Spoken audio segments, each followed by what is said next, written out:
Good morning! So dito tayo ulit sa Santa Lourdes Heights para mag-video tayo ulit dito sa update ng ating Tiara Bungalow Single Attached Unit. So ito yung ating Block 4. And dito naman yung ating Block 5. So dito po sa Block 5 natin, meron tayong available units ng 5 units po. Ito sa Block 5.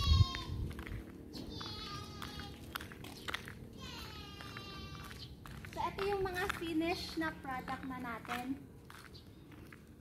So, netong katapusan ng taon or early next year, lilipat na ito silang lahat dito. So, community na talaga siya. Maganda rin kumuha tayo dito sa Block 5. Tuloy-tuloy na rin yung construction niyan.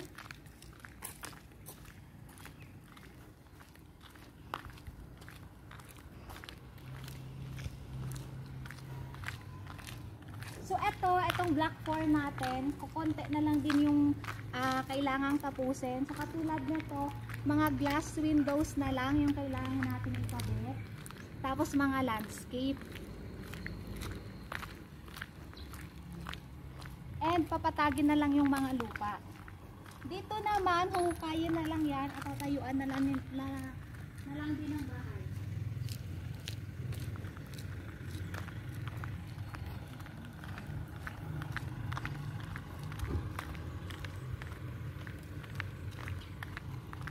Etong si Kiara, meron siyang 100 square meters na lot area and 48 square meters floor area po. So, ito yung ating unit na pwede natin pasukin. So, tara. So, ito yung parking. Sisementohin siya. Tapos, etong line dito, magkakaroon lang tayo ng footwalk tsaka landscape dito.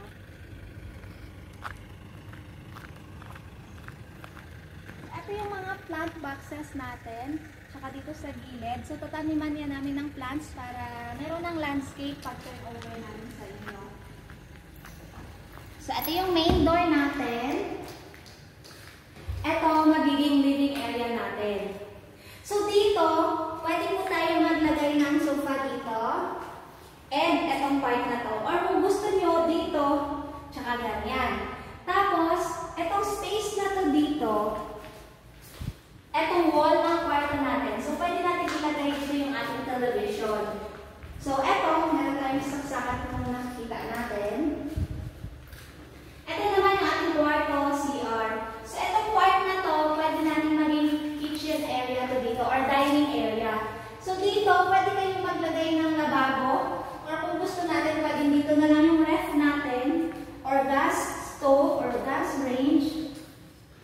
Tapos, eto, sliding door na rin po dito. So, dito sa gilid, space pa po natin ito. So, ayan. So, pwede nyo gawing, ito dito, lanay. Or kung gusto natin, pwede kayong ma-extend, pwede nyo bubungan to dito. Gagawin yung, pwedeng andyan na lang yung dining area ninyo. Kasi dito naman yung parking natin sa unahan eh. So, kasya naman dyan yung SUV, kotse, pwede. So, kung meron kayong dalawang sasakyan, pwedeng parking na lang yan dyan sa gilid. Tapos dito na lang sa loob yung dining area. Ayan po, kung nakikita din natin, naka-drop ceiling tayo. So, pwede po kayo magkaroon ng chandelier. And, meron din tayong mga code light po dyan. Hindi pa lang natin matest ngayon kasi walang mga ilaw yan. So, ito po, kung nakita nyo, ito yung switch para sa ating ilaw. So, tatlong part siya. Ito, meron tayo sa gitna, yung sa gilid, tsaka mga code light. So, let's go po dito sa ating mga kwarto. So, ito yung first bedroom natin. Naka-granite tiles na po ito. Tingnan niyo yung design ng ating tiles. Nagmamatch din siya sa color ng bahay natin. So, glass windows na rin tayo. Ayan po. Ito, pwede kayong magkaroon ng, ng built-in cabinets dyan. Kasi mataas naman yan siya.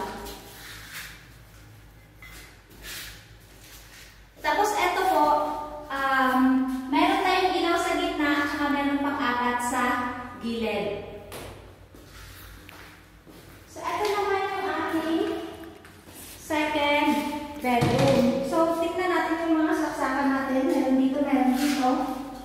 Ito, kung gusto po natin mag-aircon, pwede natin lagay dito or dito. Ito yung saksakan niya.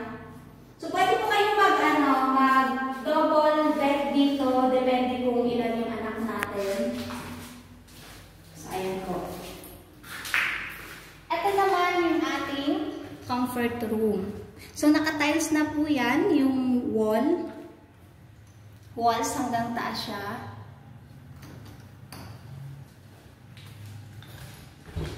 Tapos, ito naman yung kitchen. So, ito, for example, meron kayong gas stove or magkaroon kayo ng sink pa dito.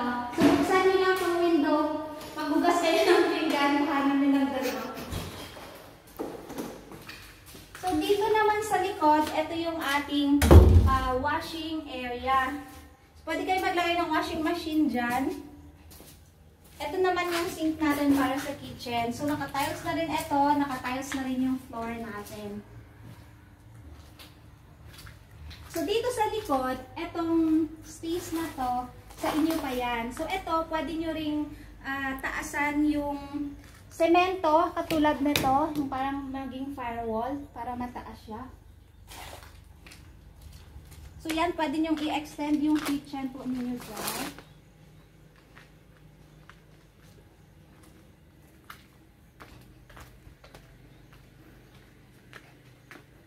So, ayan po, meron na rin tayong mga lightings dyan pag-lipat ninyo. So, kung gusto po natin na tingnan itong ating site, personally, message nyo lang kami dito sa aming Facebook page, Santa Lourdes Heights, Puerto Princesa, Palawan, or pwede nyo po akong tawagan sa contact number ko, 0936-685-8352 po, or sa smart ko naman, 0930-1939899. Ay, Miss Noemi po, available po ako everyday, mag-site viewing 8 AM hanggang 5 PM po. Thank you so much and see you soon!